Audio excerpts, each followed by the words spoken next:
करने के लिए, अपने जीवन को धन्य बनाने के लिए। उद्देश्य यही है। और 50 के बाद होता है 51, 52। इसका मतलब क्या बोले, 51 और 52 में सब में वन लगा है। वन का मतलब वन, अर्थात अब 50 के ऊपर हुए तो अब वन की ओर चलो, थोड़ा भगवान का भजन करो, है? और अगर नहीं किया तब बोले तो कई बार समय हमको संकेत करता है 54, 58, तब तक वन का संदेश मिलता है, लेकिन तब तक उस संदेश को आपने सुना नहीं, इग्नोर किया, अवॉइड किया, जो भी किया, तब बोले तब उसके बाद काल कहता है अब क्या हुआ, बोले अब 59, अब तुम 60 हो गए, सठिया गए 59, फिर तो 60 की लाइन लग जाती। इसलिए जब अवस्था 50 के ऊपर हो तो फिर भगवान के भजन में ही लगना चाहिए। जीवन का सार परमात्म प्राप्ति है, क्योंकि इस संसार में जो कुछ है सब अनित्य है, नित्य कुछ नहीं है। कुछ देर के लिए हम अपने मन को बहका लें, अपने मन को समझा लें, लेकिन सत्य यही है कि इस संसार में कुछ भी नित्य नहीं है, सब कुछ अनित्य है। और इस अनित्य संसार में आकर, अनित्य संसाधनों को पाकर, जितने संसाधन हैं ये सब अनित्य हैं। कब कौन सा संसाधन बिगड़ जाए इसका कोई ठिकाना नहीं। यहां तक कि सारे संसाधनों का मूल जो ये शरीर है, ये शरीर भी अपना नहीं। गीता में भगवान श्री कृष्ण कहते हैं कि अनित्यम सुखम लोकम इमं प्राप्य भजस्व माम। इस अनित्य जीवन को पाकर, इन अनित्य संसाधनों को पाकर मुझ नित्य परमात्मा का तुम भजन कर लो, यही सार है। अनित्यम सुखम लोकम इमं प्राप्य भजस्व माम। और अगर भगवान को नहीं भजा, मन नहीं लग रहा भगवान में, तो उस प्राणी को किस कोटि में रखा जाए? तो भगवान श्री कृष्ण कहते हैं न मां दुष्कृतिनो मूढ़ा प्रपद्यन्ते नराधमाः। भगवान कहते हैं जो प्राणी इस अनित्य संसार को पाकर के मुझ में अपना मन नहीं लगाया, वो मूढ़ है, वो दुष्कृति है, उसने कोई अच्छा काम किया ही नहीं, जो किया सब बेकार किया। न मां दुष्कृतिनो मूढ़ाः प्रपद्यन्ते नराधमाः। और वो नर भी नहीं है। बोले तब क्या है? बोले नराधम है। नराधम का मतलब मनुष्यों में भी अधम है। नमाम दुष्कृतिनो मूढ़ाः प्रपद्यन्ते नराधमाः। इसलिए इस जीवन को पाकर, भगवान की भक्ति करके संसार के कर्म बंधन से मुक्त हो जाना, यही मानव जीवन का परम लक्ष्य है। और इसी लक्ष्य की ओर हमारे ध्यान का आकर्षण करने के लिए, इसी लक्ष्य की ओर हमारे मन को लगाने के लिए यह श्रीमद् भागवत महापुराण की कथा है।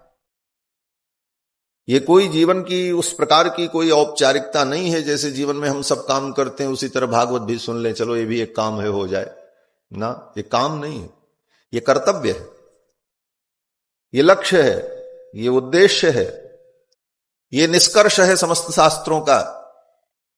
वेद वेदांत का निष्कर्ष है श्रीमद् भागवत महापुराण, परम श्रेय है। और ये श्रीमद् भागवत महापुराण साक्षात भगवान श्री कृष्ण का रूप है। भगवान श्री कृष्ण में और श्रीमद् भागवत महापुराण में रंच मात्र भी अंतर नहीं। आप कहोगे तो पोथी है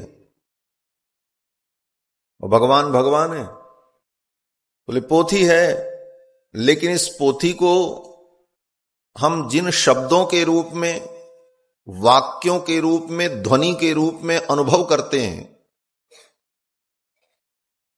वो ध्वनि, वो शब्द, वो वाक्य शब्द ब्रह्म भगवान ही है। और वेदव्यास जी ने लिखा कि जब भगवान श्री कृष्ण अपनी लीला को पूर्ण करके निज धाम जाने लगे तो भगवान के परम सखा उद्धव, जो परम ज्ञानी हैं, साक्षात बृहस्पति के शिष्य हैं और भगवान के परम प्रेष्ठ सखा हैं, उन श्री उद्धव जी ने भगवान से कहा कि प्रभु, आप अपनी लीला का संवरण करके चले जाएंगे तो आपके भक्त आपका अनुभव कैसे करेंगे? किस रूप में आपका अनुभव किया जा सकेगा? तो भगवान ने उद्धव से कहा, मैं कहीं नहीं जाऊंगा, मैं यहीं रहूंगा, लेकिन इस रूप में नहीं रहूंगा, दूसरे रूप में रहूंगा। उद्धव जी ने कहा, किस रूप में रहेंगे? तो भगवान ने कहा, श्रीमद् भागवत महापुराण के रूप में इसी धरती पर मैं रहूंगा। जिसको मेरा अनुभव करना हो श्रीमद् भागवत में प्रवेश करे, इसी में मेरा अनुभव होगा। और इतना कहते हुए भगवान ने अपनी दिव्य ज्योति को श्रीमद् भागवत ग्रंथ में प्रतिष्ठित कर दिया।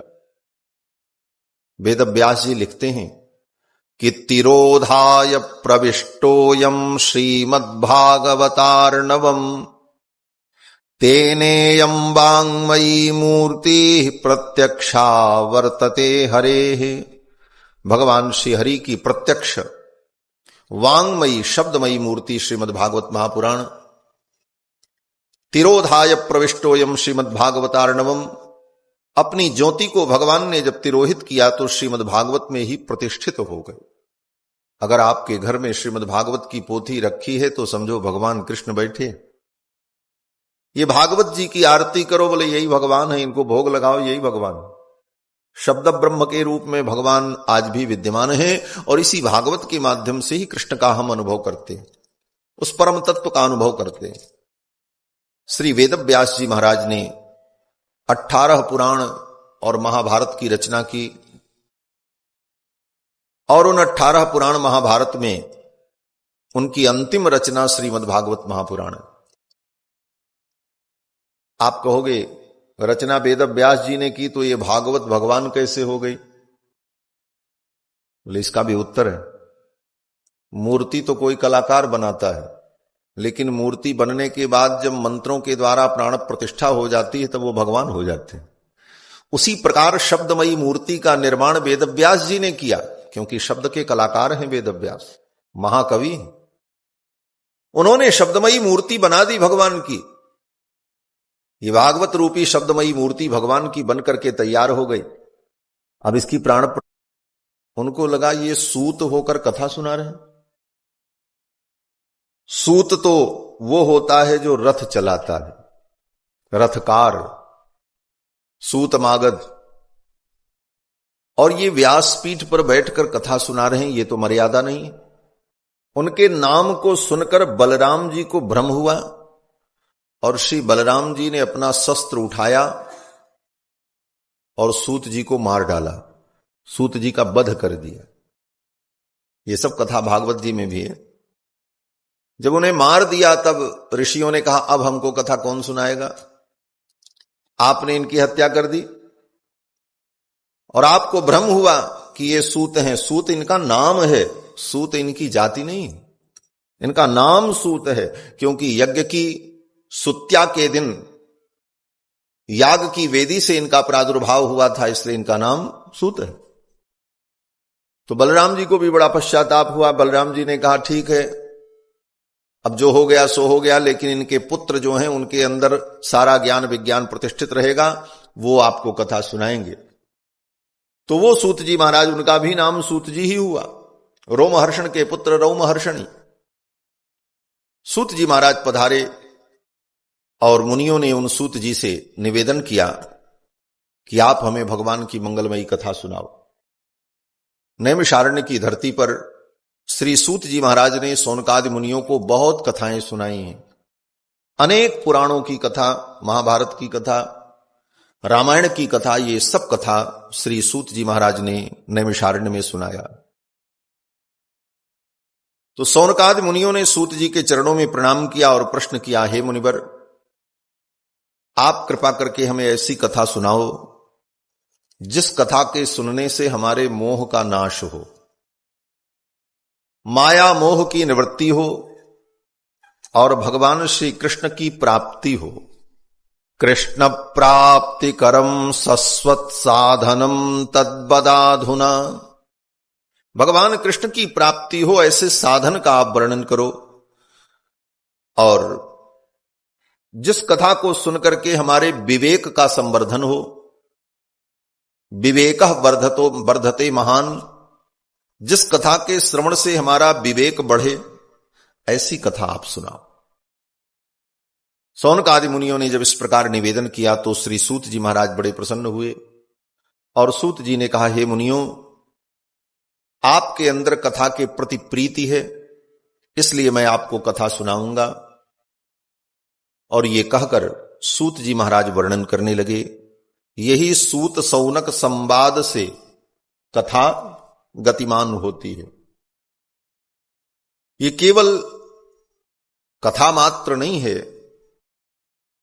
इस कथा में पग पग पर तत्व की चर्चा, भगवान की चर्चा, कल्याण के साधन का निरूपण, धर्म अधर्म का निरूपण, उचित अनुचित का निर्णय, परतत्व का निर्णय, इन्हीं सभी विषयों का समन्वित रूप श्रीमद् भागवत महापुराण की कथा है। ये केवल किसी राजा रानी की कहानी नहीं है। एक था राजा, एक थी रानी, मर गया राजा, खत्म कहानी। ये कोई ऐसी कहानी वहानी नहीं, ये तो तत्वबोध है। कथा केवल माध्यम है, विभिन्न चरित्रों के माध्यम से तत्व का बोध है श्रीमद् भागवत महापुराण। ये बात अलग है कि आज के समय में श्रीमद् भागवत महापुराण को, इस कथा को लोगों ने मजाक बना दिया।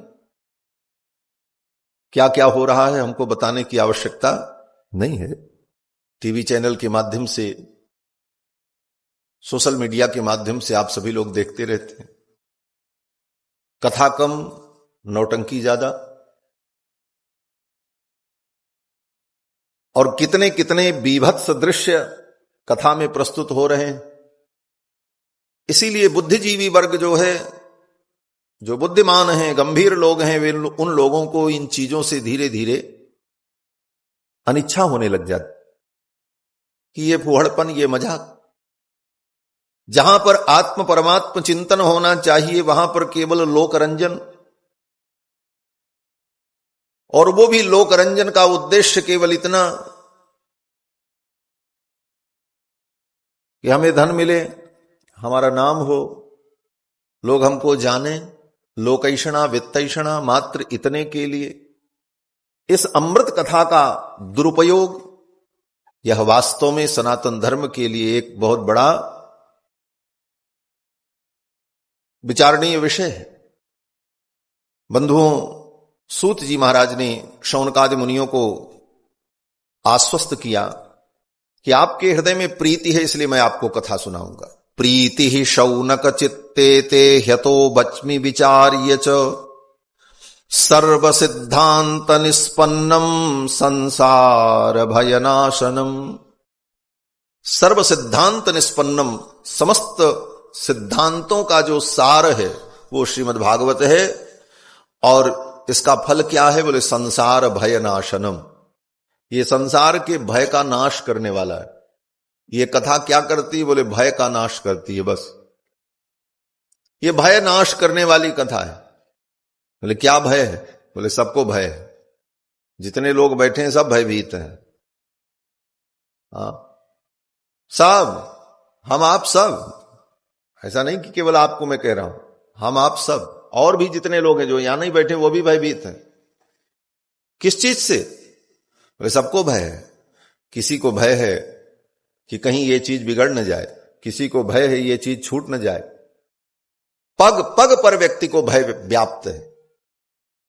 और सारे भय का अगर समन्वित रूप देखा जाए तो एक भय है संसार छूट जाने का भय, और जो छूटेगा ही छूटेगा। सबके अंदर संसार के छूटने का भय भरा हुआ है, और उसी भय से भयभीत होकर के व्यक्ति सब कुछ कर रहा है। कहीं हमारा ये न बिगड़ जाए, कहीं वो न बिगड़ जाए, बेटा न छूट जाए, बाप न छूट जाए, भाई न छूट जाए, शरीर न छूट जाए।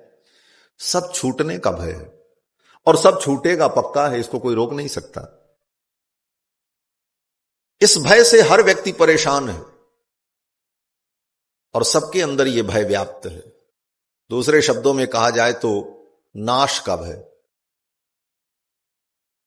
और इसे दुनिया की कोई ताकत रोक नहीं सकती। ये तय है, समय आने पर सब कुछ नष्ट होगा, सब कुछ छूटेगा, कुछ अपना है ही नहीं, जब तक है तब तक है। इसी भय से हर प्राणी भयभीत है। जो प्रधानमंत्री के पद पे बैठा उसको भी भय है कहीं पद न छूट जाए, आगे मिलेगा कि नहीं मिलेगा इसका डर है, वो भी डरा हुआ है। हर व्यक्ति को भय है और इसी भय की संज्ञा है संसार भय। ये भय यही है संसार में। इस भय का नाश कैसे हो? हर क्षण हम भयभीत हैं, डरे हुए हैं। और इसीलिए मंदिरों में, तीर्थों में जो भीड़ लगी है, उस भीड़ में 2% लोग, 1% लोग हैं जो प्रेम से भगवान की भक्ति में गए, बाकी लोग भय से गए हुए हैं। भय से। एक कविता की पंक्ति मुझे याद आ रही है, किसी कवि की रचना थी पाप के ऊपर। पाप की सब लोग निंदा कर रहे थे, पाप पाप पाप पाप बड़ा खराब है। तो पाप मूर्तिमान होकर के प्रकट हो गया और पाप ने कहा भाई मेरी भी सुन लो। बोले तुम क्या कहना चाहते हो? पाप ने कहा सवेरे से शाम तक आप लोग मेरी आलोचना कर रहे हो, पाप पाप पाप, लेकिन मेरा महत्व तुमने समझा? बोले क्या महत्व है तुम्हारा? पाप ने कहा मेरा इतना बड़ा महत्व है, अगर मैं न होता तो ये मंदिर न होते, ना मंदिरों में भीड़ होती। पाप ने कहा कि अगर कहीं मैं जन्म न लेता, धरा बनी ये मशान होती, न मंदिरों में मृदंग बजते, न मस्जिदों में अजान होती। कोई न जाता। क्यों? बोले सब डरे हुए। ये संसार का भय कैसे छूटे? इस भय को छुड़ाने के लिए ही श्रीमद् भागवत कथा। अगर इसे आत्मसात कर लो तो जीवन निर्भय हो जाएगा। सब कुछ करते हुए भी कहीं आपको भय नहीं होगा। रात दिन लोग डिप्रेशन में हैं, टेंशन में हैं। ये क्या है? भय ही तो है। भय के कारण ही तो डिप्रेशन है, टेंशन है, बिगड़ने का भय, और जो बिगड़ेगा ही तय है। बोले इस बस भय को कैसे दूर किया जा सकता है? बोले केवल समझ के द्वारा। बस अपने मन को, मस्तिष्क को, बुद्धि को समझाना है और समझ में आ गई बात तो फिर कहीं कोई भय नहीं है। इसीलिए सूत जी महाराज कहते हैं संसार भय नाशनम। ये कथा संसार के भय का नाश कर, संसार का भय दूर हो जाए। निर्भय होकर के थोड़ी देर जी करके देखो कितना आनंद मिलता है। जो आनंद मिल रहा है उससे अनंत गुणित आनंद का अनुभव होगा निर्भय हो जाने पर। फिर तो कोई भय ही नहीं। बंधुओं, सूत जी कहते हैं हे मुनियों, काल ब्याल मुख ग्रास त्रास निर्णास हेतवे। ये कथा जो है काल रूपी ब्याल के मुख में बैठे हुए जो लोग हैं उनके भय को दूर करने वाली। काल ब्याल मुख ग्रास त्रास, ये सबके पास है। पंक्तियां थोड़ी कठिन हैं लेकिन समझना। काल, काल माने जो काल है समय चक्र, वही काल। और उस काल के गाल में हम आप सब बैठे हैं, काल से बाहर नहीं। आपके चारों तरफ काल है। काल माने समय। आपके दाहिने तरफ भी, बाएं तरफ भी, सब जगह 3:30 ही बज रहा है इस समय। काल सब जगह है, ऐसा नहीं है 4:30 बज रहा है। हाँ, वो काल सब जगह है।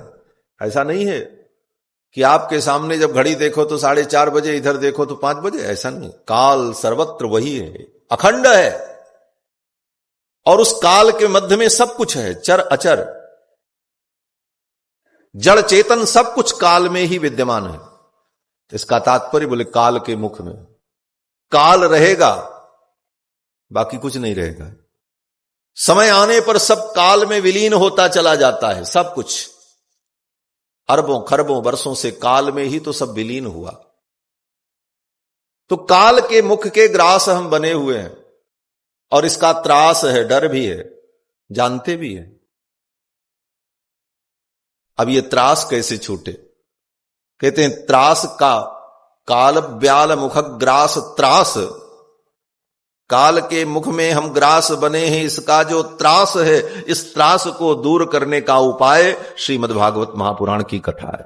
त्रास निर्णास हे तवे, इसमें मन लगाओ, भगवान के चरित्र को सुनो, तत्व चिंतन करो, काल का भय, काल करेगा अपना काम लेकिन काल का भय नहीं रहेगा। और ये कथा हमारे मन को पवित्र करने वाली है। मन को पवित्र करने का दूसरा कोई साधन नहीं है। तन को पवित्र करने के बहुत साधन हैं। हम तन को पवित्र कर लेते हैं, गंगा में स्नान कर लो, समुद्र में स्नान कर लो, विविध तीर्थों में जाकर के स्नान कर लो, तन पवित्र हो जाता है। इसके बाद भी पवित्र होने के बाद ब्राह्मण लोग भी मंत्र पढ़ करके पवित्र कर देते हैं, अपवित्र पवित्रो वा सर्वावस्थांगतोऽपि वा। लेकिन मन पवित्र नहीं होता। मन को कैसे पवित्र करें? मन को पवित्र करना बहुत आवश्यक है, क्योंकि तन की पवित्रता के साथ साथ अगर मन पवित्र नहीं हुआ तो न दुख दूर होगा, न अज्ञान की निवृत्ति होगी, न भगवत प्राप्ति होगी, न संसार का बंधन छूटेगा। क्योंकि मन ही बंधन मुक्ति सबका कारण है।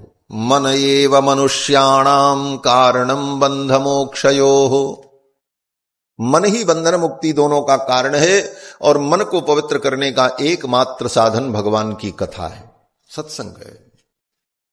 सूत जी महाराज कहते हैं कि एतस्माद् अपरम किंचिन मनः शुद्ध्यै न विद्यते। भगवान की कथा के अतिरिक्त, सत्संग के अतिरिक्त मन को पवित्र करने वाला दूसरा कोई साधन नहीं है। लेकिन यह कथा भी तब मिलती है जब जन्मांतर का पुण्य हो। जन्मांतरे भवेत पुण्यम तदा भागवतम लभेत। जन्म जन्मांतर के पुण्य होंगे तभी भागवत कथा सुनने का अवसर मिलेगा। नहीं तो कथा बगल में होती है, पड़ोसी नहीं सुन पाता, घर में होती है, घर के लोग नहीं सुन पाते, पुण्य नहीं। जब तक पुण्य नहीं होगा और भगवान की कृपा नहीं होगी तब तक भगवान की कथा आप सुन नहीं सकते। कथा में बैठोगे भी तो आपका मन नहीं लगेगा, धीरे से मोबाइल देखने के बहाने उठ के आदमी चला जाएगा। ऐसे 3 घंटे पिक्चर देखने को कह दो तो देखेगा व्यक्ति, 3 घंटे नाच देखना हो तो व्यक्ति देख लेगा, उसमें मन नहीं उबेगा। लेकिन अगर पुण्य नहीं है तो कथा में आपका मन नहीं लगेगा।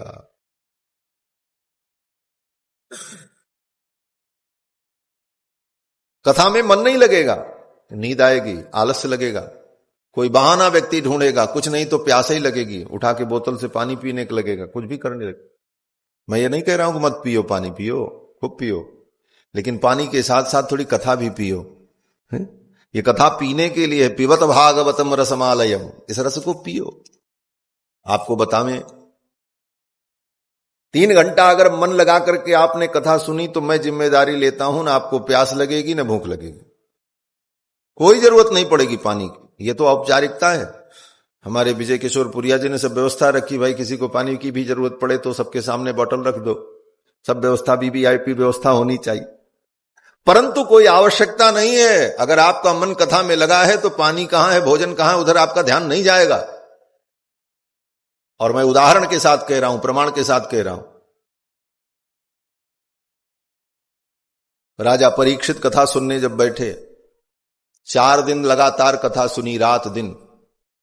चौथे दिन जब कृष्ण जी के जन्म का प्रसंग आया तो उसके पहले राजा परीक्षित ने सुखदेव जी से कहा कि नैषाति दुस्सहा छुन्माम त्यक्तोदमपि बाधते।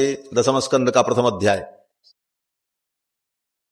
राजा परीक्षित कहते हैं कि भगवान, न मुझे भूख लग रही न प्यास लग रही। जिस प्यास से व्याकुल होकर के मैंने एक महात्मा के गले में मरा हुआ सांप डाल दिया, क्रोध आ गया, आज वो भूख और प्यास कहां चली गई है पता नहीं। नैषाति दुस्सहा छिन्माम त्यक्तोदमपि बाधते। वे कौन सी दवा खा ली, क्या पी लिया कि न भूख लग रही न प्यास लग रही है। तो राजा परीक्षित कहते हैं कि आपके मुख से निर्गलित होने वाली जो भगवान की कथा सुधा है, पिबंतम तन्मुखाम भोजच्युतम हरि कथामृतम, आपके मुखारविंद से निर्गलित होने वाली जो भगवान अच्युत की कथा है, गोविंद की कथा है, उसे पी पी करके मैं तृप्त हो रहा हूं, मुझे पानी भी पीने की इच्छा नहीं है। तो राजा परीक्षित को तो 4 दिन तक पानी पीने की जरूरत नहीं पड़ी। हम आप परीक्षित नहीं हो सकते, परंतु इतना जरूर है कि 4 घंटे पानी और चाय की जरूरत तो नहीं पड़ सकती अगर मन लगा करके आप कथा सुनो आनंद से। भगवान की कथा ऐसी मंगलमयी कथा है, ये संसार के समस्त दुखों को भुला देने वाली है महाराज। और इस आनंद का जिसने अनुभव कर लिया, इस कथा को पीने का जिसको नशा हो गया, उसको फिर दुनिया में कुछ जरूरत भी नहीं होती। इसीलिए किसी संत ने कहा कि जाम पे जाम पीने से क्या फायदा, शाम पियो सवेरे उतर जाएगी। और एक जाम पी लो हरि नाम का, सारी जिंदगी नशे में गुजर जाएगी। जिसको इसका नशा चढ़ा महाराज, कितने लोग घूमते हैं कथा ही सुनने के लिए। हमने कितने लोगों को देखा है, आज इस तीर्थ में कल उस तीर्थ में, जहां किसी संत की कथा हो रही कथा ही सुनते घूमते रहते। उसका नशा हो गया जीवन में। और सनक सनंदन सनातन सनत कुमार जो ब्रह्मा जी के मानस पुत्र हैं, उनके जीवन का सबसे बड़ा व्यसन अगर कुछ है तो भगवान की कथा है। ब्रह्मा जी के मानस पुत्र सनक सनंदन सनातन सनत कुमार, जिनको सनकादिक कहा जाता है। दिगंबर, कोई कपड़ा नहीं शरीर पर, न घर न कुटिया न आश्रम, कुछ नहीं बनाया, कुछ जीवन में संग्रह भी नहीं किया, केवल एक व्यसन जीवन में अपनाया। और वो व्यसन क्या, बोले भगवान की कथा सुनना। बस आशा बसन व्यसन यहति नहीं। आशा माने दिशा, दिशा को आशा कहते। तो आशा बसन, दिशा को ही जिसने वस्त्र बना लिया, बसन बना लिया, आशा बसन अर्थात दिगंबर। दिक माने दिशा, अंबर माने वस्त्र, दिशाएं ही जिसके वस्त्र हैं, आशा बसन। और व्यसन यहति नहीं। गोस्वामी जी का संकेत कितना सुंदर है कि शरीर पर पहनने के लिए कपड़ा तक नहीं है दिगंबर, लेकिन व्यसन इतना बड़ा पाल रखा है। क्या व्यसन, बोले रघुपति चरित्र हो ही तहां सुनेंगे। भगवान का चरित्र जहां हो वहां सुनते रहते। और ये व्यसन उनके जीवन में सदा उनको आनंदित रखता है। श्री सूत जी महाराज कहते हैं, जन्मांतर का पुण्य हो तभी ये कथा मिलती है। और इस कथा की महिमा बताई। श्रीमद् भागवत की कथा में प्रथम महात्म्य का ही वर्णन श्रवण किया जाता है। इसकी महिमा क्या है, इसका लाभ क्या है, ये जान लेने से सुनने में मन और लगता है। जब किसी वस्तु की महिमा को हम जानते हैं तभी तो उसके प्रति आकर्षित होते हैं, तभी उस वस्तु को प्राप्त करने की या उसे संग्रह करने की इच्छा पैदा होती है। तो भागवत की महिमा कहते हैं कि जब गंगा के तट पर राजा परीक्षित कथा सुनने बैठे, सुखदेव जी कथा सुनाने जा रहे थे भागवत की, तब तक स्वर्ग से इंद्र आए। और इंद्र अपने हाथ में अमृत कलश लेकर के आए। इंद्र जब आए तो इंद्र के साथ उनकी मंडली भी थी, देवता लोग भी थे। देवराज हैं, अकेले तो आएंगे नहीं, पूरा प्रोटोकॉल था। सब आए। अब इतनी बड़ी भीड़ को देखकर सुखदेव जी ने सोचा अब ये भीड़ चली जाए तब हम कथा शुरू करें, क्योंकि कथा तो बड़ी शांति का विषय। कथा में बहुत नामचीन लोगों का आना, नेता लोगों का आना, ये सब कथा में बाधा उत्पन्न करता। आवे लेकिन किस प्रकार, बोले सामान्य तया आकर के बैठ जाए तब तो ठीक, लेकिन उनका जो तामझाम होता है, वो तामझाम अगर शुरू हुआ फिर तो सबका ध्यान उधर जाता है, कथा में ध्यान सबका भंग हो जाता है। वक्ता का भी मन खिन्न हो जाता है कि कहां से ये विपत्ति आ गई है, टले बला तब कथा आगे हो। ऐसा होता है। कथा में तो भगवान भी आ जाए तो अगर भगवान के आने से वो तामझाम दिखाई पड़े तो आपको मैं सच्ची बात कहता हूं, व्यासपीठ से, एक व्यास होने के कारण कह रहा हूं कि भगवान भी अगर उस तरह से प्रोटोकॉल लेकर के आ जाएं तामझाम से, तो जो सच्चा व्यास होगा और सच्चे श्रोता होंगे वो कहेंगे कि ये कथा में विघ्न करने वाले भगवान आ गए। कथा में विघ्न करने वाले, उन भगवान से भी कथा में विघ्न का अनुभव होगा जो कथा प्रेमी हो। और इसका उदाहरण भी आपको मैं बताऊं, यहां से 100-150 किलोमीटर की दूरी पर एक तीर्थ है जिसका नाम श्रीरंगम। आप लोग गए होंगे, कुछ लोग नहीं गए हैं तो जाना। अभी श्रीरंगम में भी हमने कथा की। श्रीरंगम की कथा के बाद ही रामेश्वरम में कथा थी, पिछली कथा। श्रीरंगम में रंगनाथ भगवान विराजते हैं शेष मुद्रा में। शेष की सैया पर भगवान शयन करते हैं। भगवान विष्णु की प्रथम मूर्ति, हाँ प्रथम मूर्ति। प्रथम मूर्ति का मतलब दुनिया में जितनी मूर्तियां बनी हैं, चाहे वो भगवान विष्णु की हो, चाहे भगवान शंकर की हो, चाहे किसी भी देवी देवता की मूर्ति हो, सर्वप्रथम दुनिया में कोई मूर्ति बनी है तो वही मूर्ति है जो श्रीरंगम में रंगनाथ भगवान। आद्यमे तत्स्वयं व्यक्तम विमानम रंग संज्ञकम, वो विश्व की आद्य मूर्ति है, प्रथम मूर्ति है। और उस मूर्ति को किसी कलाकार ने नहीं बनाया, क्षीर सागर से स्वयं प्रकट हुई और भगवान नारायण ने वो मूर्ति ब्रह्मा को दी। ब्रह्मा जी ने ब्रह्मलोक में पूजा किया और फिर जब इक्ष्वाकु मनु इस धरती पर मानवीय सृष्टि का विस्तार करने के लिए आए तो ब्रह्मा जी ने वो मूर्ति इक्ष्वाकु मनु को दी। और इक्ष्वाकु मनु से लेकर के कई लाख वर्षों तक उन रंगनाथ भगवान की पूजा अयोध्या में होती रही, क्योंकि इक्ष्वाकु मनु अयोध्या के राजा थे। और जब प्रकट हुए और राम जी ने रावण पर विजय प्राप्त करके अयोध्या में सिंहासनारूढ़ होकर प्रजा का पालन करने लगे, तो श्री विभीषण जी ने कहा कि प्रभु अब लंका में मैं कैसे राज्य करूं, आपके बिना तो मैं लंका जाऊंगा नहीं, आपके बिना मैं रह नहीं सकता। तो भगवान श्री राम ने कहा कि ये मेरे यहां जो रंगनाथ भगवान की मूर्ति है, इक्ष्वाकु मनु के काल से लेकर आज तक पूजित हुई है, ये मेरा ही स्वरूप है, इन्हीं को आप ले जाओ। और भगवान श्री राम ने वो रंगनाथ भगवान की मूर्ति विभीषण जी को दे दी। विभीषण जी जब लेकर के चलने लगे तो भगवान को इच्छा हुई अब हम लंका कहां जाएं, भारत जैसा देश छोड़ करके लंका में जाना। भारत देश भगवान को बहुत प्रिय है, इसीलिए भगवान का अवतार भारत में ही होता है। जयति भारत वर्ष देशः यस्य पावन भूमि भागे क्रीडितुम वांछति परेशः। परमात्मा भी इस भूमि में क्रीड़ा करना चाहता है, खेलना चाहता है, इसलिए भगवान भारत में अवतार लेते नहीं। धरती इतनी बड़ी है, आप स्वयं विचार करो, दुनिया में कहीं भगवान का अवतार हुआ भारत छोड़ करके? थोड़ा बुद्धिजीवी व्यक्ति तर्क कर सकता है कि आपके धर्म के अनुसार भगवान का यहां अवतार हुआ, आपके यहां दुनिया में बहुत से धर्म हैं।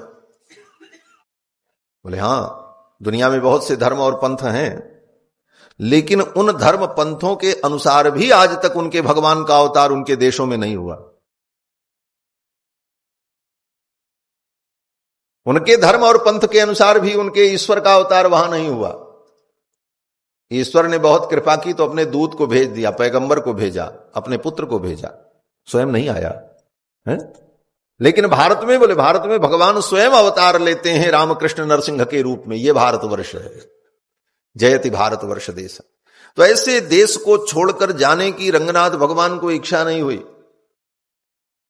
और रंगनाथ भगवान यहीं दक्षिण भारत में, भारत की दक्षिणी सीमा पर विराजमान हो गए, कावेरी नदी के मध्य में। वही तीर्थ रंगनाथ भगवान है। आद्य में तत्स्वयं व्यक्तम विमानम रंग संज्ञकम। उन्हीं रंगनाथ भगवान के यहां एक महात्मा कथा कहते थे। खूब लोग, संत लोग सत्संग करने के लिए आते थे, भगवान की चर्चा होती थी। और रोज शाम सवेरे वहां तो भगवान की सवारी निकलती है।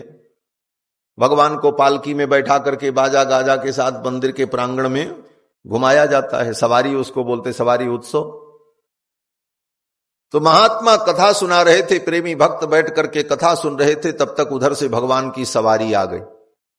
रंगनाथ भगवान को पुजारी लोग पालकी में लेकर बाजा सहनाई बजाते हुए, जैसे यहां नाद स्वरम बजता है, सवेरे सब व्यवस्था कर रखी थी विजय जी ने, वो सब इसी प्रकार दाक्षिणात्य वाद्य बज रहे थे और भगवान की सवारी आ रही थी और महात्मा कथा कह रहे थे। जब वो सवारी आई और इतना बाजा गाजा बजा तो महात्मा जी को कथा में विघ्न लगा और सुनने वालों को भी विघ्न का अनुभव होने लगा। तो महात्मा ने कहा, देखो कथा तो भगवान की है और भगवान के लिए ही हम कथा सुन रहे हैं, लेकिन आज भगवान ही हमारी कथा में विघ्न करने के लिए आ रहे हैं। तो अब हैं तो भगवान ही, अब उनका निरादर तो हम नहीं कर सकते, लेकिन ऐसा करो, अब उठ करके प्रणाम करो भगवान को और जब सवारी चली जाए तब कथा होगी। विघ्न करता भगवान कथा में आ गए। महात्मा ने कहा, कथा में विघ्न करने वाले भगवान आ गए हैं, उनको प्रणाम कर लो और जब ये चले जाएं तब आगे कथा हो। भगवान ने सुन लिया। भगवान तो, आप अपने मन में भी कुछ कहो तो भगवान सुन लेते हैं। मंदिर में जाकर के जोर से बोल के बताने की जरूरत नहीं, आप मन में सोचो, भगवान सुन लेते हैं। इसीलिए कबीरदास जी ने कहा कि काकड़ पाथर जोड़ के मस्जिद लई बनाए, ता ऊपर मुल्ला चढ़ा बहरा भया खुदा है। खुदा क्या बहरा हो गया है जो इतनी जोर से चिल्ला रहे हो? वो तो सब सुनता है। कबीरदास जी कहते हैं कि चींटी के पग नूपुर बाजे, वो भी मालिक सुनता है। चींटी का पैर कितना छोटा होता है, बाल से भी पतला, और उस पैर में पावजेब पहना दो चींटी को तो पावजेब कितना सूक्ष्म होगा, कल्पना करो। और उस पावजेब के जो नूपुर होंगे वो कितने सूक्ष्म होंगे, और वो बजेंगे तो कितनी सूक्ष्म ध्वनि होगी। बोले वो भी परमात्मा सुन सकता है, उसको तो सब जान मालूम। चींटी के पग नूपुर बाजे, वो भी मालिक सुनता है। तो फिर चिल्ला करके सुनाने की कोई जरूरत नहीं। महात्माओं ने कहा कि कथा में विघ्न करने वाले भगवान आ गए। हाथ जोड़ करके सब श्रोता वक्ता खड़े हो गए। भगवान ने सुन लिया। भगवान ने तुरंत अपने पुजारियों को आदेश दिया, यहीं से पालकी लौटाओ। आगे संत कथा सुना रहे हैं, प्रेमी जन कथा श्रवण कर रहे हैं, उसमें बाधा न हो। वहीं से भगवान ने अपनी पालकी लौटा ली। रंगनाथ भगवान की पालकी लौट करके चली गई कि कथा में विघ्न न हो। कथा तो बड़ी गंभीर चीज है महाराज। कथा में आओ तो आकर के चुपचाप शांति से बैठ जाओ। और ये शिक्षा हमारे राम जी से लो। हम तो अयोध्या वासी हैं, बिना राम जी का नाम लिए काम चलेगा नहीं। और राम जी की ही कीर्ति तो यहां है। रामेश्वरम में भी, रामेश्वरम में क्या है, हमारे राम जी की ही तो कीर्ति है। राम जी ने स्थापित कर दिया, इसलिए रामेश्वरम के लिए कहां से लोग दौड़ करके आ रहे। कीर्ति तो हमारे राम जी की है, इसीलिए राम जी ने वहां से भेजा। और रामेश्वरम में भगवान शिव ने बुलाया हमको, आपको, सबको। तो राम जी से शिक्षा लो, कथा कैसे सुनी जाती है। रामायण में वर्णन है कि जब कुश और लव कथा सुनाने लगे तो राम जी अपने सिंहासन पर बैठे थे, राज दरबार में कथा हो रही थी। तो राम जी ने विचार किया, सिंहासन पर बैठ करके कथा नहीं सुननी चाहिए। वक्ता के लिए तो सिंहासन हो, लेकिन श्रोता के लिए तो साधारण आसन हो। नियम ये है। वक्ता को तो चाहे जितना सुंदर सिंहासन, व्यासपीठ जितनी ही अच्छी हो, जितना ही सुंदर हो, अच्छी बात, लेकिन श्रोता के लिए बोले साधारण आसन हो और वक्ता से नीचे हो। वक्ता से ऊंचे श्रोता का आसन हो जाए तो श्रोता को पुण्य नहीं मिलता। बराबर आसन भी न हो, समासनात् पुण्य हानि ही। वक्ता के बराबर आसन हो तो पुण्य का नाश हो जाता है। और वक्ता से ऊंचा श्रोता का आसन हो तो उच्चाच निरयम ब्रजेत, वो श्रोता नरकगामी होता है। आजकल तो ऐसे जगहों पे कथा होती है महाराज, हमने देखा कि वक्ता वहां नीचे बैठे और श्रोता सीढ़ियों पर वहां तक बैठे, उसको क्या बोलते हो, ऑडिटोरियम, हाँ, सच पूछो तो वहां भी कथा का वो स्वरूप नहीं है। वक्ता का आसन उच्च हो, श्रोता उससे निम्न, इस तरह से क्रम से, क्योंकि कथा अमृत रस है और रस सदा नीचे की ओर गतिमान होता है। इसलिए श्रोता जब नीचे रहेंगे तभी वक्ता की कथा उसके हृदय में उतरेगी। ये सब भाव है। बंधुओं, भगवान श्री राम सिंहासन पर बैठे थे, राजाधिराज पट्टाभिराम। राम जी ने सोचा ये मर्यादा नहीं है, सिंहासन पर बैठ करके कथा सुनना, मुझे भी नीचे चलना चाहिए। अब राम जी राजाधिराज उतर करके साधारण लोगों के बीच में बैठे तो निश्चित रूप से अफरा तफरी मच जाएगी। लेकिन राम जी ने सोचा मेरे जाने से लोगों का मन चित्त इधर उधर हो तो कथा में विघ्न होगा। इसलिए राम जी ने क्या किया, बोले जब कथा सुनने में लोगों का मन लग गया, लोग दत्तचित्त होकर के कथा सुनने लगे, तो राम जी अपने सिंहासन से धीरे से उठे। वाल्मीकि जी लिखते हैं कि सचापि राम परिषद गत सनई ही, अपने सिंहासन से राम जी धीरे से उठे और उठ करके जाकर के साधारण लोगों के बीच में बैठ गए जहां पर साधारण लोग बैठे थे। सचापि राम परिषद गत सनई ही बुभूषया सक्तमना बभूव, और वहां साधारण लोगों के बीच में बैठ करके राम जी कथा को श्रवण करने, स्वयं भगवान श्री राम ने रामायण की कथा को सुना है और उनके पुत्र लवकुश ने सुनाया है। तो श्रोता की ये मर्यादा है। अब श्रोता के आने से, किसी विशिष्ट व्यक्तित्व के आने से कथा में विघ्न हो, यह नहीं होना चाहिए। देवराज इंद्र आए अपने परिकरों को लेकर के, सुखदेव जी को लगा ये विघ्न आ गया, अब कथा कैसे होगी। तो सुखदेव जी ने कथा वहीं रोक दी। सुखदेव जी ने पूछा कैसे आगमन हुआ, तो देवराज इंद्र ने कहा कि हम इसलिए आए हैं कि राजा परीक्षित मरने के डर से कथा सुन रहे हैं। 7वें दिन इनको तक्षक नाग काटेगा, इनकी मृत्यु होगी, और ये मरने के डर से कथा सुन रहे हैं। मैं स्वर्ग से अमृत लेकर के आया हूं, अमृत कलश हाथ में लिए हुए। बोले ये अमृत इनको पिला दो, अमृत पी लेंगे तो ये मरेंगे नहीं, और जो अमृत आप इनको पिलाने जा रहे हो श्रीमद् भागवतामृत, ये श्री भागवत क्या है, अमृत है, श्रीमद् भागवतामृतम। बोले ये अमृत आप हमको पिला दो। क्यों? बोले मृत्युलोक में अमृत नहीं मिलता और स्वर्ग लोक में कथामृत नहीं मिलता, तो अदला बदली कर लें, इनको अमृत दे दें और हम कथामृत ले लें। स्वर्ग का अमृत देकर के देवराज इंद्र इस कथा को प्राप्त करने के लिए इस धरती पर आए। सुकम नत्वा बदन सर्वे स्वकार्य कुशला सुराह, सुखदेव जी को प्रणाम किया और देवताओं ने कहा कि कथाम सुधाम प्रयच्छस्व, ये कथा सुधा आप हमको दे दो। गृहीत्वैव सुधामिमाम, और ये स्वर्ग की सुधा को आप ले लो। एवं विनिमये जाते सुधा राज्ञा प्रपीयताम, ऐसा विनिमय हो जाएगा तो राजा परीक्षित अमृत पी लेंगे। और प्रपास्यामो वयम सर्वे श्रीमद्भागवतामृतम, और हम देवता लोग अमृत पी लेंगे। बात यहां पहुंची, अब निर्णय किसको करना है? सुखदेव जी को तो सुनाना था, ये तो श्रोता का विषय था। भाई तय कर लो दोनों लोग, किसको अमृत लेना है, किसको कथा अमृत लेना है। राजा परीक्षित की ओर इशारा किया, बोले आप क्या चाहते हैं? स्वर्ग का अमृत चाहते हैं कि श्रीमद् भागवतामृत पीना चाहते हैं? राजा परीक्षित ने इंद्र की ओर देखा और सुखदेव भगवान की ओर देखा, और राजा परीक्षित ने कहा गुरुदेव मैं तो भागवतामृत का पान करना चाहता हूं, मुझे स्वर्ग का अमृत नहीं चाहिए। इस कथा के लिए राजा परीक्षित ने स्वर्ग के अमृत को भी त्याग दिया।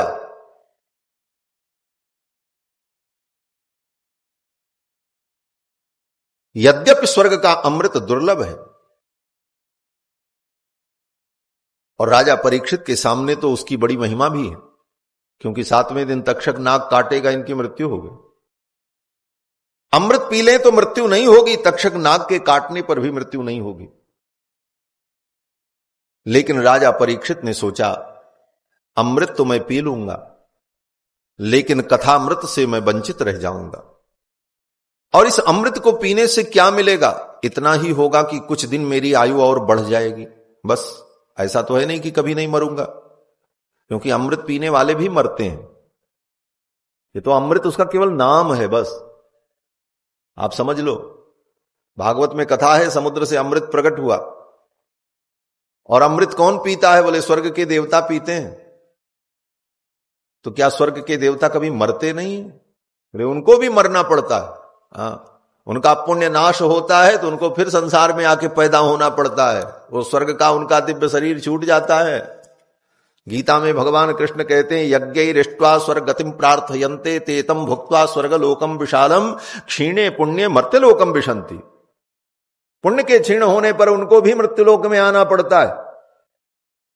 और मृत्युलोक का कोई प्राणी अमृत पी ले, बोले उसको भी मरना पड़ेगा। रावण भी तो अमृत पिया था कि नहीं पिया था? तो क्या रावण को मरना नहीं पड़ा?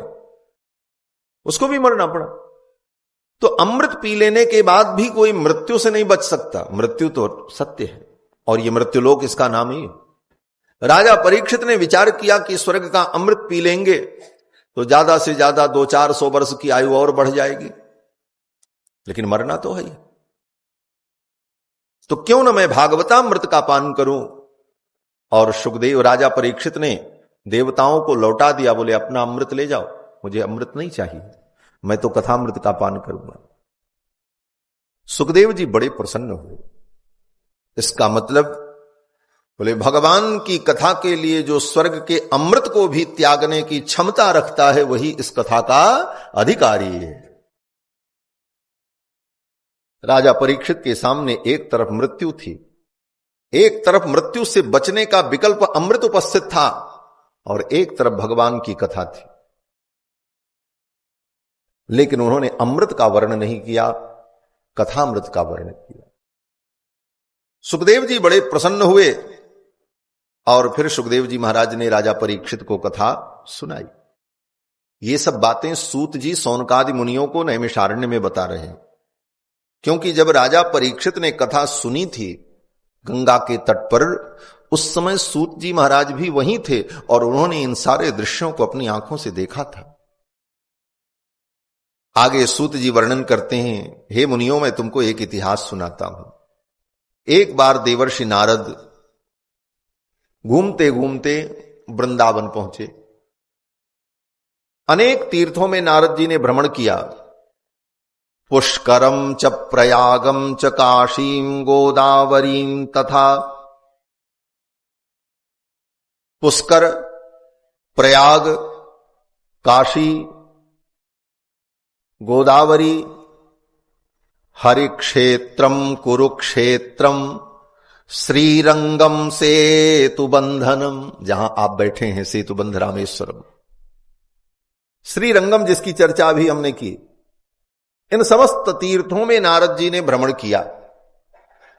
हरिक्षेत्रम कुरुक्षेत्रम श्रीरंगम सेतु बंधनम, सब तीर्थों में गए, लेकिन कहीं भी नारद जी को शांति नहीं मिली।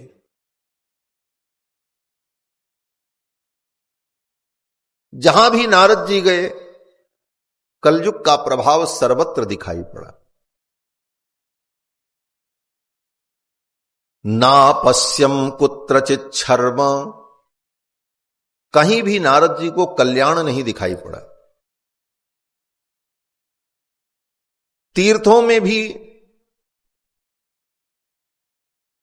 जाकर के म्लेच्छ लोग, अनाचारी लोग, पापाचारी लोग बस गए, तीर्थों की भी महिमा घट गई। ये सब वही तीर्थ हैं जिन तीर्थों का शास्त्रों में वर्णन है, वहां जाने से ये हो जाता, वहां जाने से ये हो जाता। लेकिन आज इन तीर्थों में जाने पर भी वो भाव नहीं दिखता है। क्या कारण? कारण यही है कि तीर्थों में रहने का जो नियम है जो विधि है उस विधि से लोग तीर्थवास नहीं करते। अब तो लोग तीर्थ केवल घूमने जाते हैं, तीर्थ करने नहीं जाते, तीर्थ घूमने जाते हैं। और जो कुछ बचा खुचा था उसको तीर्थों के विकास के नाम पर सरकारों ने लीप दिया, बराबर कर दी। तीर्थ तो तप के लिए है। अपनी सुख सुविधाओं को त्याग करके तीर्थ में जाकर के हम तप करें, तीर्थ में जाकर के हम कुछ साधना करें, और तीर्थ में भी जाकर के हम सब प्रकार के सुख भोग की व्यवस्था करके वहां केवल घूमने जाएं, बोले इसका कोई मतलब नहीं होता। तीर्थ तप के लिए है। हमारे मुरलीधरन जी बोल रहे थे ना कि अन्यत्र कहीं पाप करो तो वो पाप तीर्थ में जाने पर नष्ट हो जाता है। वाक्य जो बोल रहे थे वो प्रामाणिक वाक्य है, लेकिन उसका मूल जो शास्त्र में है वो मैं आपको बताऊं कि अन्य देशे कृतम पापम तीर्थ क्षेत्रे विनश्यति। अन्य देश में किया गया पाप तीर्थ क्षेत्र में जाने पर नष्ट हो जाता है। और तीर्थ में जाकर के अगर कोई पाप करे तो कहते हैं तीर्थ क्षेत्रे कृतम पापम वज्रलेपो भविष्यति। तीर्थ में किया गया पाप वज्रलेप हो जाता है। और तीर्थों में जाकर के लोग अनाचार, पापाचार, अब तो सरकार की योजनाएं हैं, बड़े बड़े तीर्थों में 5 स्टार होटल बनाओ, बड़ी बड़ी व्यवस्थाएं करो, बोले वहां पर फिर सारे मानक पूरे किए जाएंगे और उस मानक के तहत जितना अनाचार पापाचार है वो तीर्थों में व्याप्त हो जाएगा आने वाले समय में। ये बहुत ही कष्ट का विषय है। संतों को चिंता भी इस बात की है, लेकिन संतों की सुने कौन? कौन सुनने वाला? तीर्थों को तीर्थ ही रहने दो, इसको बंबई और दिल्ली बनाने की जरूरत नहीं। यहां तो आने पर जंगल दिखाई पड़े, मंदिर दिखाई पड़े, मंदिर में टिमटिम दीपक जलता दिखाई पड़े, नंगे पांव लोगों को चलना पड़े, सूखी रोटी प्रसाद और जो मिले वो खा करके व्यक्ति रात गुजारे, रात में नींद भी ना आवे तो कम से कम भगवान का स्मरण तो करेगा। तीर्थ इसलिए, तभी काया का शोधन होता है। तीर्थ में जाने का यही मतलब है, तीर्थ में जाकर के हम अपनी काया का शोधन करें। भागवत के महात्म्य में वेद व्यास जी वर्णन करते हैं कि तीर्थों में जाकर के पापी लोग, म्लेच्छ लोग बस गए। ये तीर्थ साधक और पवित्र जनों की ऊर्जा से ऊर्जावान होता है, यह भी जान लेना। तीर्थ कल्याण करते हैं, कब करते हैं? बोले जब तीर्थों में रह करके लोग भजन पूजन करते हैं, तभी तीर्थों में भी ऊर्जा रहती है, नहीं तीर्थों की ऊर्जा भी समाप्त हो जाती है।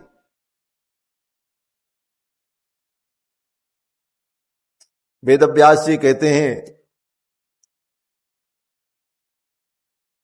कि तीर्थस्तु यवनैहि रुद्धाः तीर्थ सारस ततो गतः।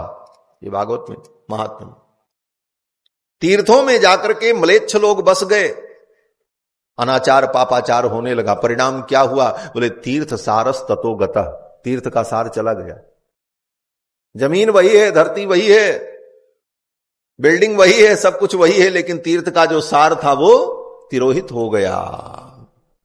क्यों? बोले तीर्थ में जब पवित्र आत्माएं जाएंगी और भजन करेंगी, साधना करेंगी, तब तीर्थ की ऊर्जा बढ़ेगी।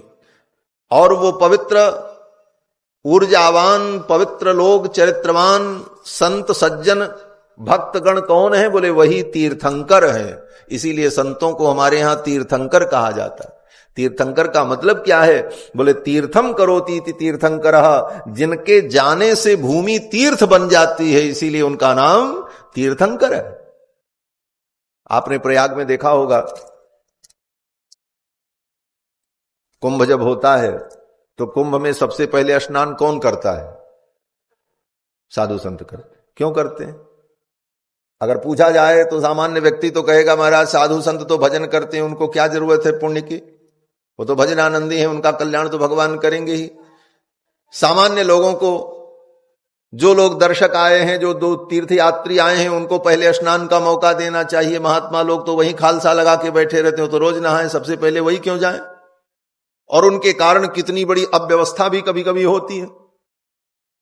लेकिन संतों का प्रथम स्नान कुंभ में क्यों होता, कभी विचार किया? भागवत में वर्णन है कि जब गंगा जी को प्रकट करना हुआ, भगीरथ ने तपस्या की तो गंगा आने को तो तैयार हो गई, मैं पृथ्वी पर चलूंगी, लेकिन इतने पापी मेरे अंदर स्नान करेंगे, आकर के डुबकी लगाएंगे, मैं तो पाप के बोझ से धंस जाऊंगी। उन पापियों के पाप नाश की क्षमता मेरे अंदर कहां से आएगी? तो श्री भगीरथ जी ने, ब्रह्मा जी ने, सभी लोगों ने कहा, देवी आप तो पधारो धरती पर। ये बड़े बड़े संत महात्मा, भजनानंदी लोग, संत लोग, भगवत भक्त लोग, सज्जन लोग जब आप में डुबकी लगाएंगे तो उनके पुण्य से आपको इतनी ऊर्जा प्राप्त होगी कि लाखों करोड़ों जीव आकर के अपना पाप आपके यहां छोड़ जाएं, वो सब पाप भस्म हो जाएंगे। इसीलिए प्रयाग में और कुंभ के अवसर पर संत महात्मा जब स्नान कर लेते हैं तो त्रिवेणी में, गंगा में, गोदावरी में वो ऊर्जा प्रकट हो जाती है कि अब सारे दुनिया के लोग आकर के नहा लें, सब पवित्र हो जाएंगे, सबका पाप धुल जाएगा। तो तीर्थ की महिमा संतों से, तीर्थ में जाकर के संत महात्मा, भजनानंदी, पवित्र आचरण के लोग विराजमान होते हैं, तब तीर्थ भी कल्याणकारक बनता है, तभी तीर्थों के द्वारा लोगों का कल्याण होता है। नारद जी ने सब जगह भ्रमण किया, लेकिन कहीं नारद जी को शांति नहीं मिली, सब जगह उनको विपरीत ही दिखाई पड़ा। अंत में नारद जी घूमते घूमते कहां पहुंचे? बोले वृंदावन पहुंच गए। वृंदावन जमुना के तट पर जब पहुंचे तो क्या देखते हैं? एक स्त्री रो रही थी और उसके अगल बगल दो बूढ़े व्यक्ति पड़े हुए थे, एक बुढ़ा इधर, एक बुढ़ा उधर, और कुछ स्त्रियां उस स्त्री की सेवा कर रही थी, कोई पंखा कर रही थी, कोई चंवर डुला रही। नारद जी ने सोचा कोई राजरानी महारानी होगी, आई होगी। नारद जी तो अपनी गति से जा रहे थे, तब तक उस स्त्री ने नारद जी को देखा और उसने कहा कि भो भो साधो क्षणम तिष्ठ मच्चिंतामपि नाशय। हे साधु, थोड़ी देर के लिए रुक जाओ, मेरी चिंता का नाश करो, मैं बहुत दुखी हूं।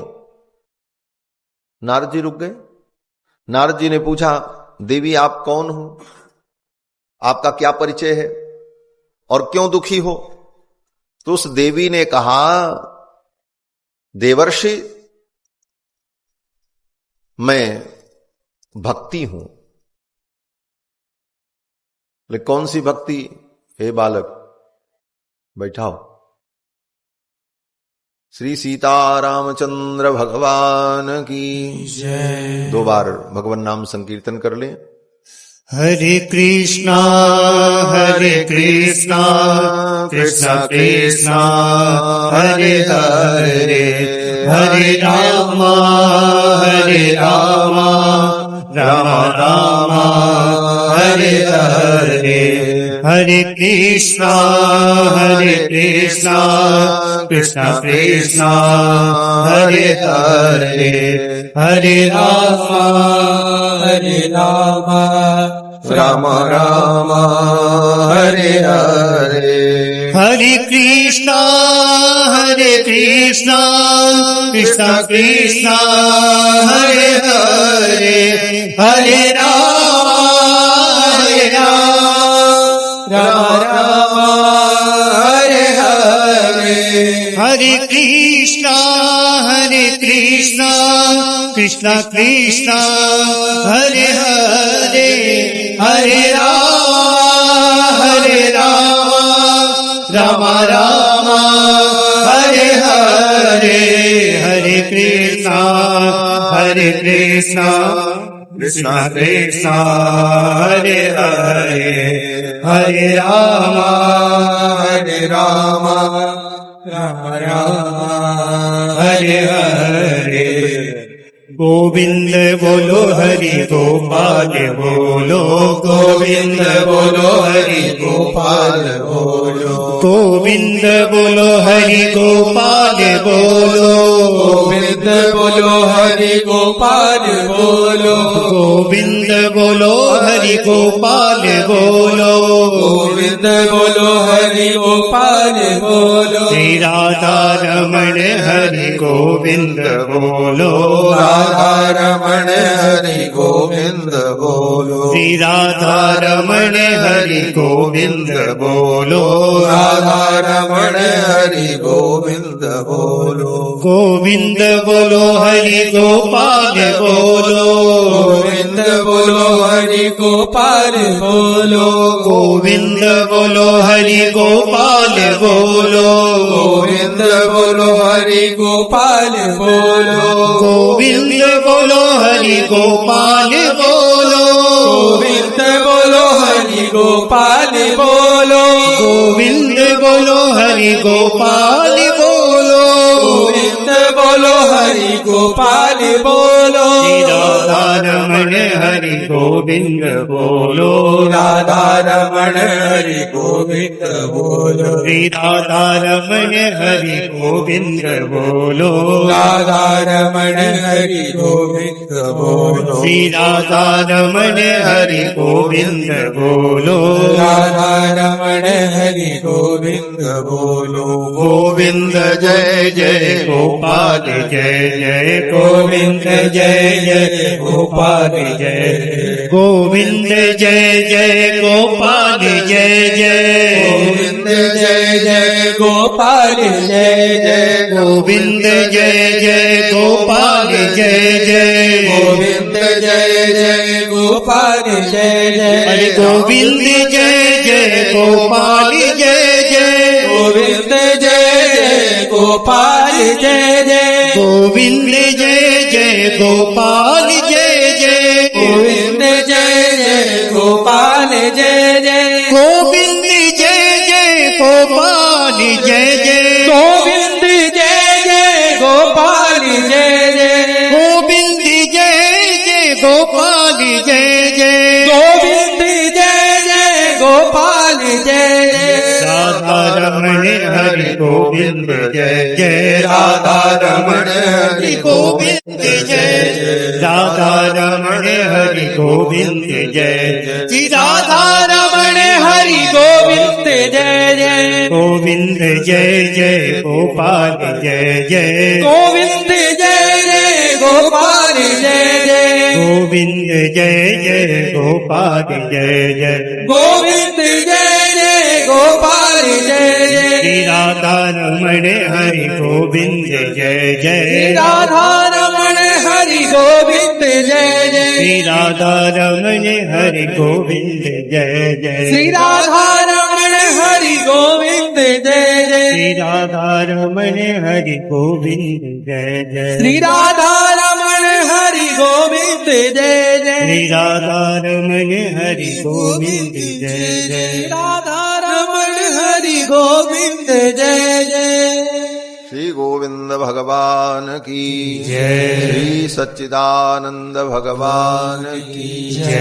जय जय श्री राधे श्याम। श्री नारद जी यमुना के तट श्री वृंदावन जब पहुंचे, उस देवी ने नारद जी को बुलाया और कहा कि मेरे दुख को आप दूर करो। नारद जी ने कहा क्या दुख है? उस देवी ने कहा मेरा नाम भक्ति है और मेरे 2 पुत्र हैं, एक का नाम ज्ञान है और एक का नाम वैराग्य है। ये दोनों बुढ़े हो गए, मैं जवान हूं, मेरे बेटे बूढ़े हो गए और बेहोश पड़े हैं, न हिल पा रहे न डुल पा रहे। आप इनको ठीक कर दो, इनको स्वस्थ कर दो। किसी भी मां के पुत्र अगर दुखी हो तो मां को दुख होता ही है। भक्ति के पुत्र का नाम है ज्ञान और वैराग्य। ये भक्ति कोई साधारण स्त्री नहीं थी जिसका नाम भक्ति रहा हो। जैसे आज किसी का नाम श्रद्धा है, किसी का नाम लता है, किसी का नाम कुसुम है, वैसे किसी का नाम भक्ति भी होता है। लेकिन ऐसा कुछ नहीं था कि कोई साधारण स्त्री थी उसका नाम भक्ति था और वो आ गई। साक्षात भक्ति ही थी। कौन सी भक्ति? बोले जिस भक्ति को बड़े बड़े ऋषि मुनि महात्मा ढूंढते हैं, जिस भक्ति को सुनने के लिए हम लोग यहां बैठे हैं, वो भक्ति महारानी है।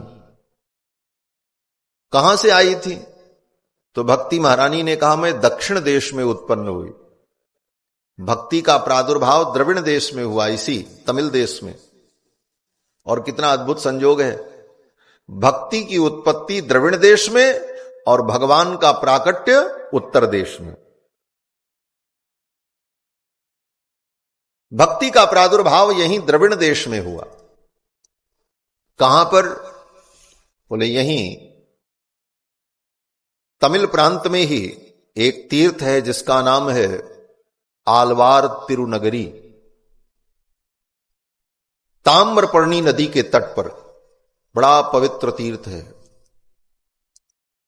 नम्माड़वार षटकोप सूर्य का प्रादुर्भाव स्थल है और वहीं पर 4000 दिव्य प्रबंध का उपदेश षटकोप सूर्य ने श्री नाथ मुनि स्वामी को दिया था, जहां से भक्ति की धारा प्रवाहित हुई।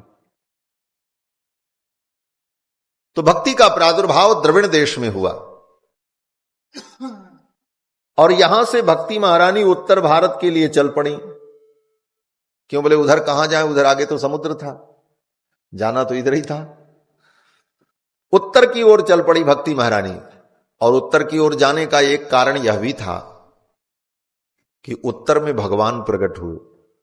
भक्ति कहां जाती है? बोले भक्ति भगवान के चरणों में ही तो जाती है, इसलिए भक्ति उत्तर की ओर चल पड़े। जब भक्ति यहां से चली द्रविड़ देश से, तो दूसरा प्रांत आया कर्नाटक। कर्नाटक के बाद महाराष्ट्र, महाराष्ट्र के बाद गुजरात और गुजरात के बाद श्री वृंदावन पहुंच गई भक्ति महारानी।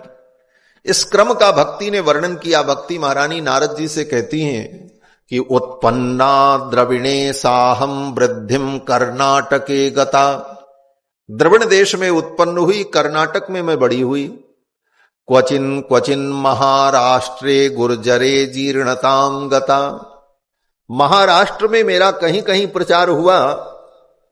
उसके आगे मैं जब गुजरात में गई तो गुजरात में जाकर के मैं जीर्ण हो गई।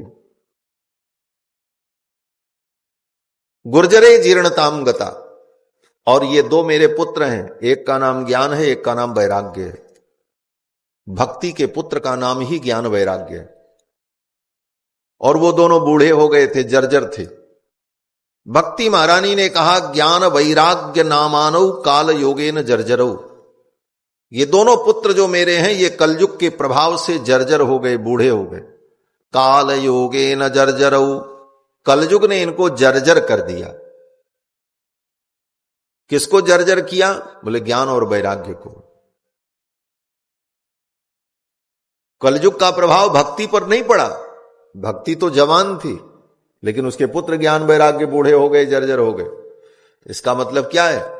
बोले इसका मतलब यही है, इस कलयुग में भक्ति तो हमारे आपके अंदर रहती है, लेकिन भक्ति के पुत्र ज्ञान वैराग्य बेचारे काम लायक नहीं रहते।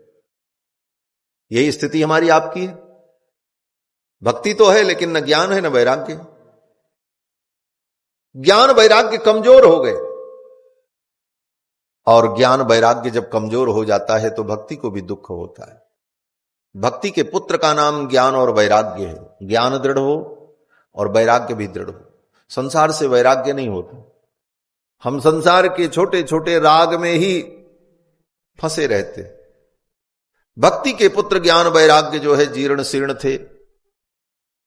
भक्ति महारानी ने कहा इनको आप ठीक कर दो। नारद जी ने कहा अच्छा। नारद जी ने गीता सुनाई कि गीता सुनकर के ज्ञान होगा। लोग कहते हैं गीता सुनना चाहिए, गीता से ज्ञान होता है, गीता ज्ञान का भंडार है।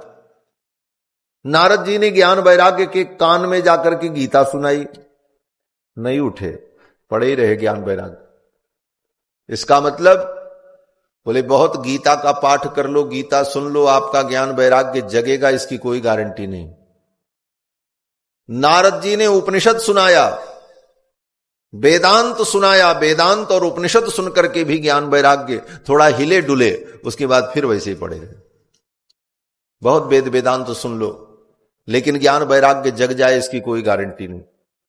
बड़े बड़े बड़े वेदांती भी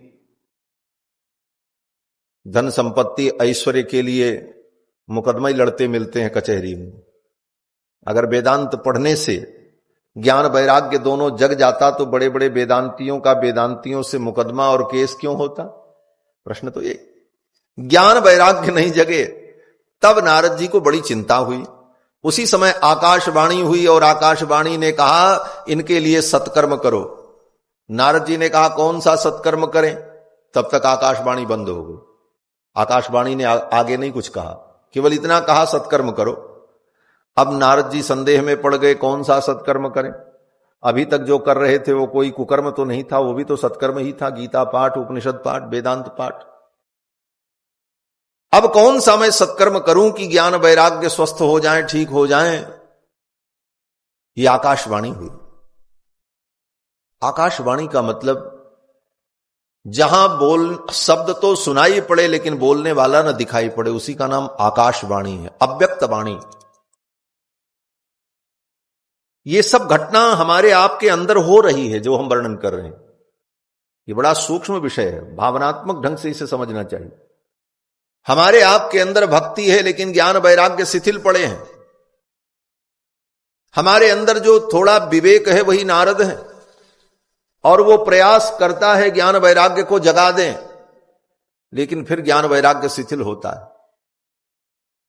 और फिर इसी हृदय में जब कभी परमात्मा की प्रेरणा होती है तो मन में ये विचार आता है, वही आकाशवाणी है।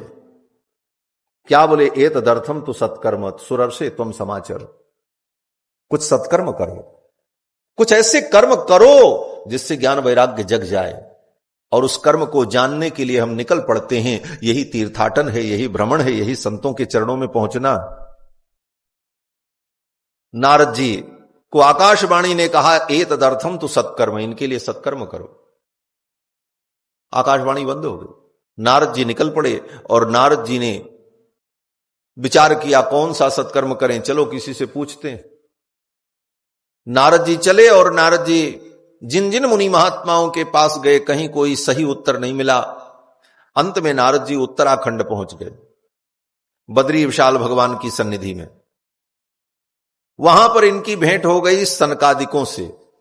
वही सनकादिक जो दिगंबर और निरंतर कथा सुनते रहते हैं, चार भाई, सनक, सनंदन, सनातन, सनत कुमार, ब्रह्मा जी के मानस पुत्र। उनका व्यसन ही भगवान की कथा है, दूसरा कोई काम नहीं। सदा कथा सुनते हैं और सुनाते हैं। कैसे? बोले न इनको वक्ता की जरूरत है न श्रोता की जरूरत। आज जो श्रोता हैं उनको वक्ता की जरूरत हो, कोई वक्ता मिले तो कथा सुनावे। और वक्ता को बोले वक्ता को जजमान की जरूरत हो, कोई जजमान मिले तो कथा सुनावे। लेकिन ये सनक, सनंदन, सनातन, सनत कुमार, ब्रह्मा जी के मानस पुत्र, इनको न जजमान की जरूरत है, न श्रोता की, न वक्ता की। चारों वक्ता हैं और चारों श्रोता हैं। और कहीं भी बैठ जाए कोई तैयारी की भी जरूरत नहीं, न व्यासपीठ की जरूरत, न कोई बहुत बड़ी भूमिका की आवश्यकता। कहीं किसी स्थान पर एक व्यक्ति बैठ जाए वक्ता बन करके और तीन बन जाए श्रोता, और कथा शुरू। और जब वो थक जाए तो वो व्यासपीठ से उतर करके नीचे आकर के बैठ जाए, और नीचे जो तीन श्रोता उसमें से एक व्यक्ति जाके फिर व्यासपीठ पर बैठ जाए, वक्ता बन जाए, फिर कथा शुरू।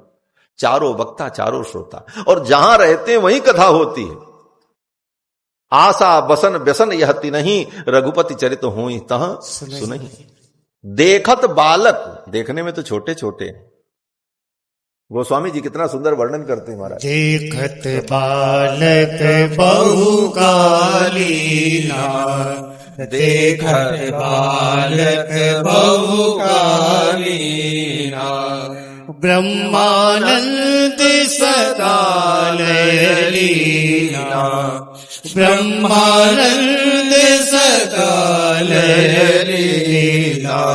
देखत बालक बहु कालीना, देखत बालक बहु कालीना, ब्रह्मानंद सकाल लीना, ब्रह्मानंद सकाल लीना।